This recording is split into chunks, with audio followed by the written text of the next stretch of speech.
Welcome back. This is chapter 13, which is on the gig economy. It's a very short chapter. So what I want you to do for this chapter is read the chapter and then go into Moodle, and you'll see a really interesting article on the gig economy. And so basically, for this chapter, I just want you to think about all of the new jobs that have been created from the gig economy, and think about what the pros and the cons of each types of these jobs are versus more traditional jobs. So that article, and I think the article on Moodle is actually better than the chapter as far as explaining what the gig economy is, which basically is any independent or short-term type of job is the general definition of the gig economy. So, as a lot of people have transitioned over to this gig economy, there's lots of opportunities out there.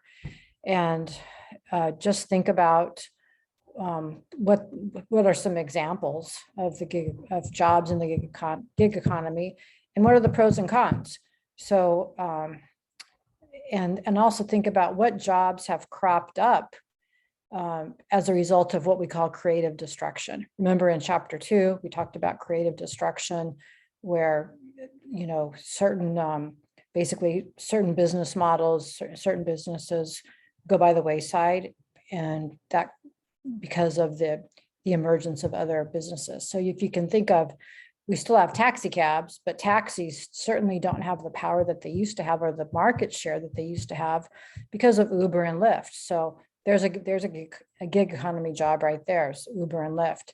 So whenever I'm driving in an Uber, I don't drive an Uber, but whenever I'm out of town or take an Uber and I talk to the drivers, they're always complaining to me about how little they make.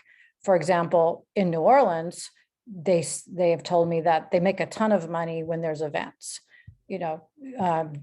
Jazz Fest, for example. But other than that, they really don't make a lot of money after you consider the wear and tear on your car. And I'm really pretty shocked at how little they make after Uber takes their cut. So anyway, that's just one example of the gig economy, Uber and Lyft putting a real crimp on the taxi cab business. Also, think about VRBO, vacation rentals by owner, Airbnb. That's really cut into the hotel business quite a bit. So there you have, that's another gig economy example. A lot of people just rent out rooms now in their houses or even in their apartments through Airbnb. Other examples, waiter. Some older examples, Amazon and PayPal. I don't see why anybody should not have a job if they want to have a job, because even if you don't have a traditional job or can't find a job, you can always go to thrift sales, get some cheap stuff and sell it on eBay or sell it on Amazon or any of the multitude of apps, apps and websites that are out there. So anyway, there's numerous examples of the gig economy. So as you're reading that article on Moodle, think about what are the pros and the cons. And so I know young people, it's mainly young people who are in the gig economy, who are the young to middle-aged, I would say. The boomers are not partaking so much, but some are.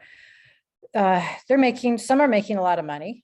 And, but I just wonder, I worry about the job security long-term, because if you have a traditional job, you've got with benefits, with a retirement plan, and with job security, to me, that's a lot better long-term than to have something in the gig economy where you really have to adapt, and it's a lot riskier, but you do have the opportunity of making a lot of money. So anyway, also, I forgot to me, the craziest gig economy job that I can think of is these influencers on social media. So we'll see how transitory all this stuff is. But anyway, that's in a nutshell the chapter on the gig economy. Read the chapter and then read the article on Moodle, and just think about different examples and think about the pros and the cons.